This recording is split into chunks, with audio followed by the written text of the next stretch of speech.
All right. Let's take a deep dive into Colossians 1:16 to 17. Okay. I think a lot of our listeners have sermons to write. And Yeah. maybe they've heard all the usual interpretations, Right. in Sunday school, and Mm. they want to go a little deeper.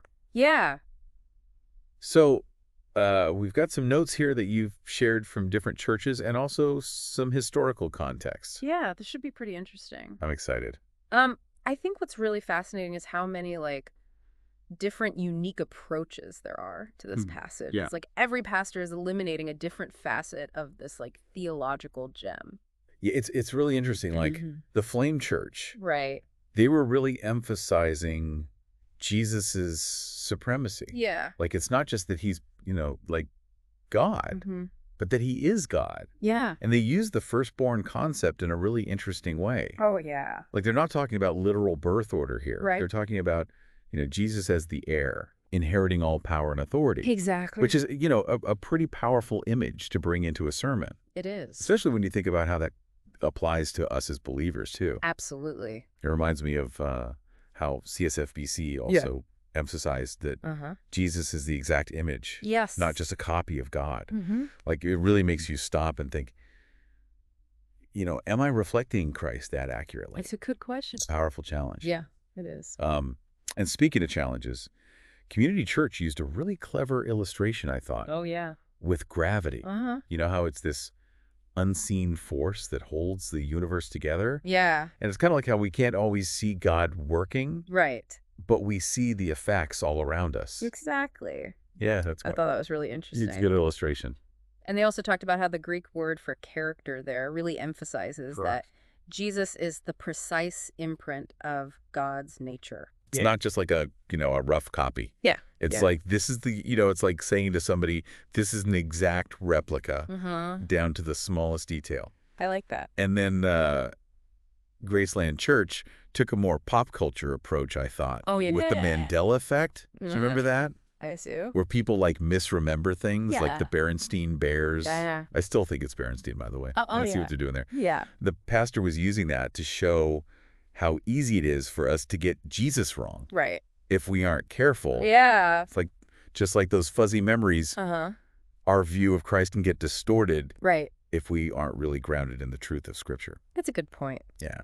Now, all this talk about interpretation, it makes me wonder about the historical context. Yeah. What was going on back then that would prompted Paul to write this in the first place? It's easy to forget that these letters weren't written in a vacuum.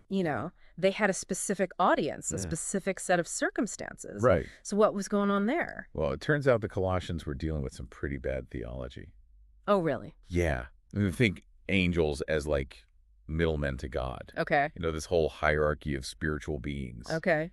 And Paul comes in and is like, nope, Jesus is supreme over all that. Yeah, the Flame Church really hammered that point home. Yeah. Like, no need for intermediaries. Yeah. Jesus is the ultimate authority. Yeah, and CSFBC tied the firstborn concept back to ancient Israel. Okay.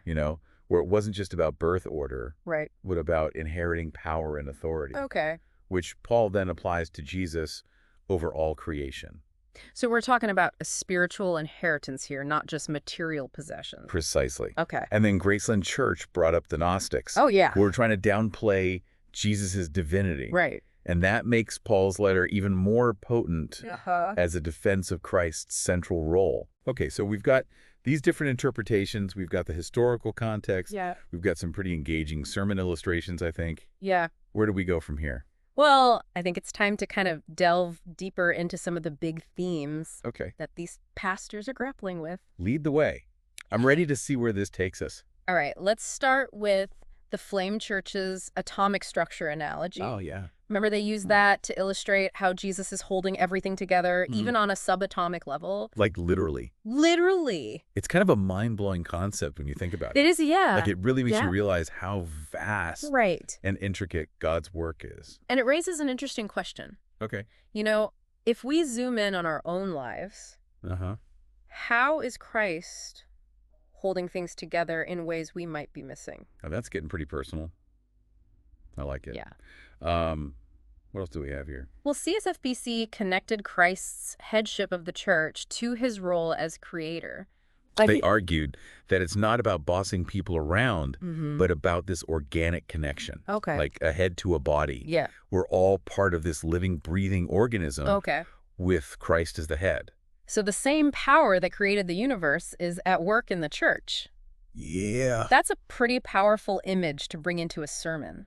It is. And speaking of powerful images, I bet Community Church had something to add here. They did. What was it? They introduced the idea of being joint heirs with Christ. Okay. You know how inheritance isn't just dusty old stuff? Right. It's about the promises of God being passed down to us. Wow. Yeah. So it's not just passive reception, Right. but active participation Exactly. in this inheritance. Mm-hmm. That definitely adds a whole new dimension to the idea of God's blessings. It does. What about Graceland Church? Okay. I'm curious to hear their take. They brought it back to a personal level, Okay. emphasizing that Jesus sustains not just the universe, but us as individuals.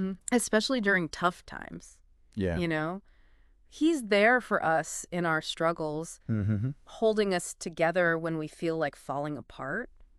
It's such a comforting thought. It is. It's like no matter how chaotic things get, you know, right. We're not alone. Yeah. Christ is there, holding us together, just like he holds the stars in the sky. That's it.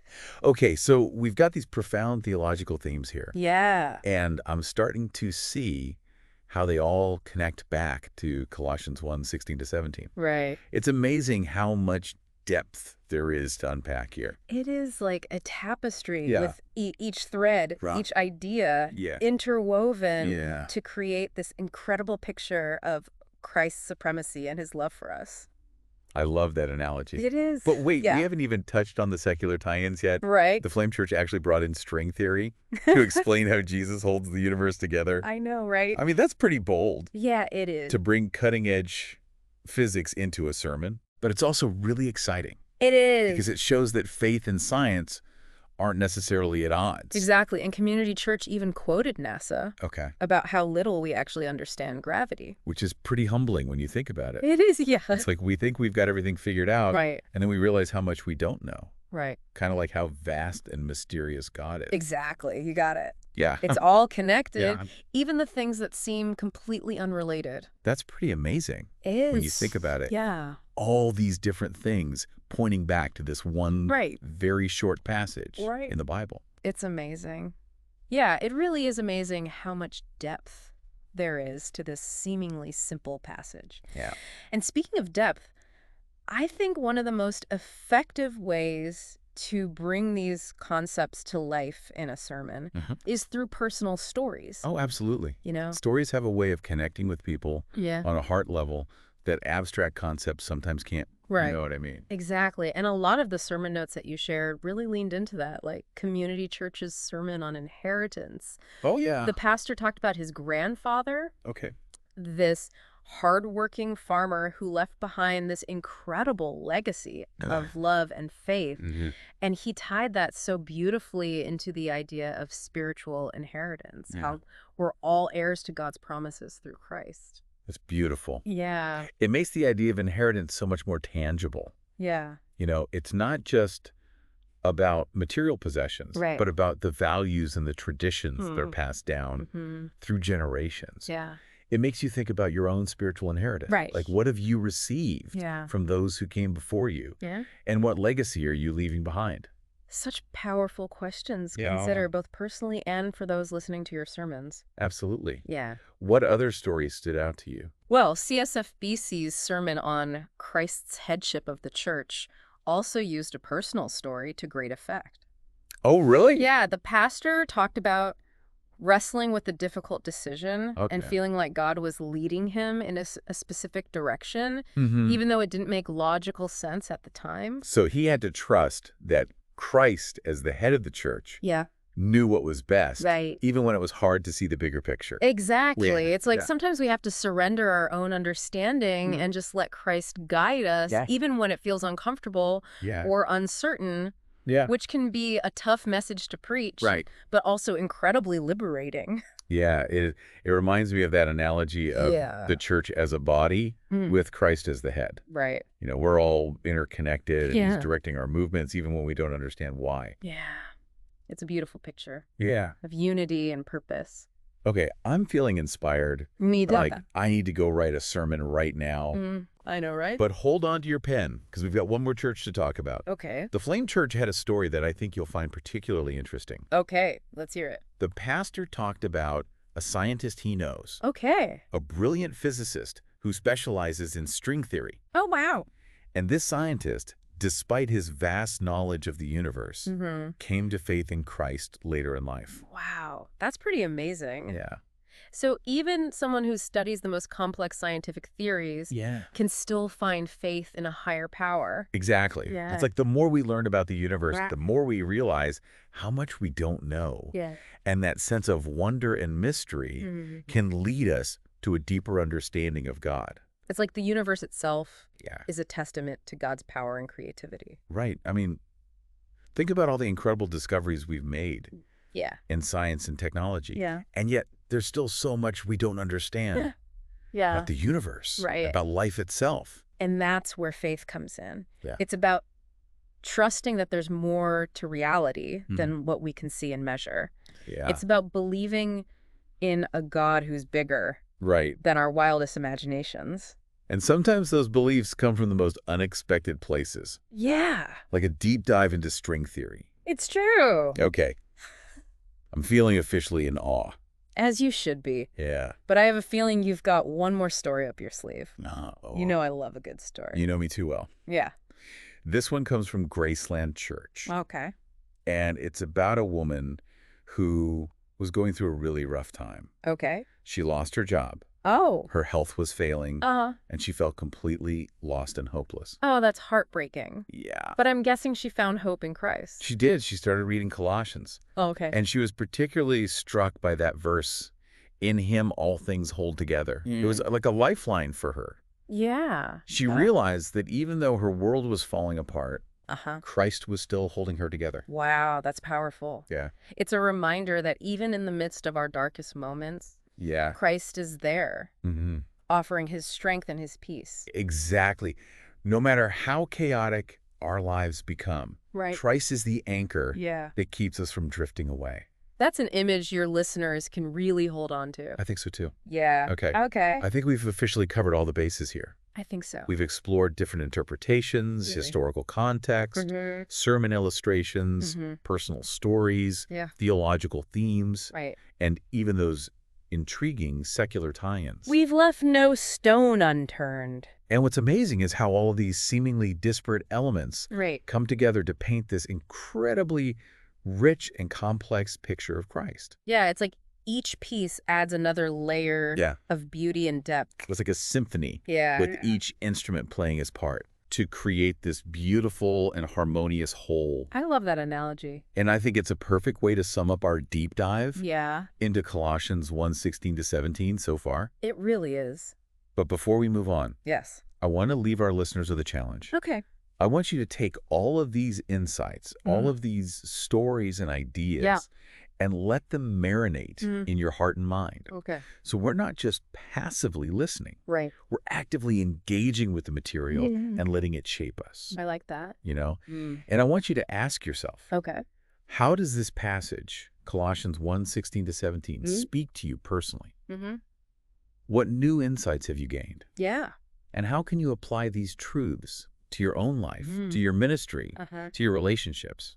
That's a challenge I'm definitely willing to accept. Me too. And I have a feeling our listeners are too. Yeah. This passage has so much to offer, and I think we've only just scratched the surface. I agree.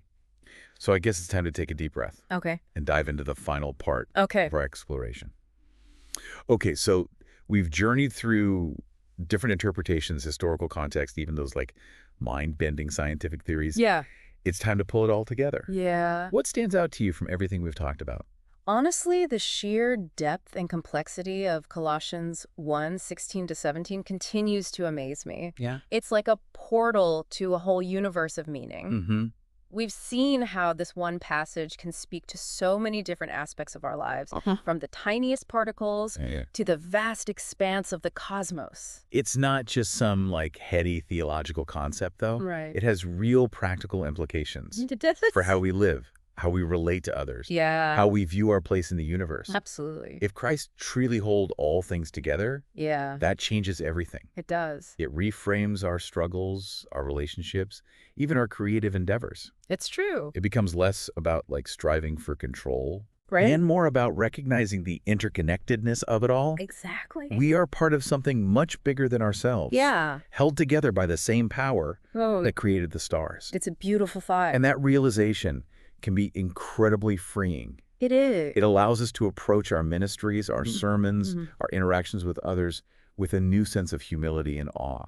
Yeah, this whole deep dive has really been about asking the right questions, not just finding all the answers. I think so. It's about igniting that spark of curiosity and wonder. Right. And hopefully that spark will continue to burn long after this conversation is over. Yeah.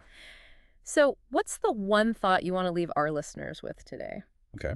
You know, what nugget of wisdom can they carry with them as they prepare their sermons and guide their Bible studies? Don't be afraid to go deep. Yes. Don't settle for surface-level interpretations or easy answers. Embrace the mystery and complexity of faith. Yes. Let Colossians 1:16-17 challenge your assumptions.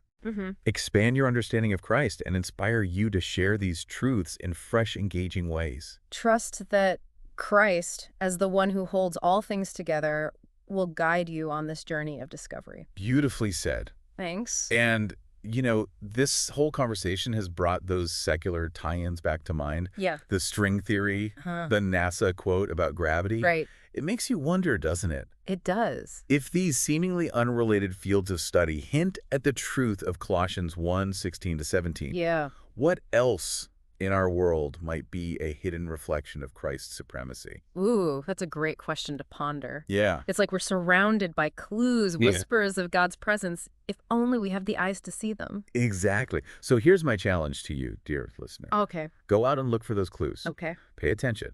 Listen closely. Yeah. Be open to the possibility that God is speaking to you in ways you never expected. The truth of Colossians 1:16-17 isn't confined to the pages of a book. Right. It's alive and active. Yeah. Woven into the very fabric of creation, just waiting to be discovered. That's a beautiful thought to end on. It is. I'm feeling inspired, challenged, and definitely a little overwhelmed by the vastness of it all. But in a good way, right? In a good way, yeah. It's like we've only just begun to scratch the surface. Yeah. This is just the beginning of a lifelong exploration. Absolutely. And I have a feeling that our listeners are going to walk away with a renewed sense of wonder and a whole lot of sermon material. Yeah, I think so too. So on that note, we'll wrap up this deep dive into Colossians 1:16-17. Okay. Thank you for joining us on this journey. Yeah, thanks for having me. Keep seeking, keep exploring, and keep diving deep into the truths that set us free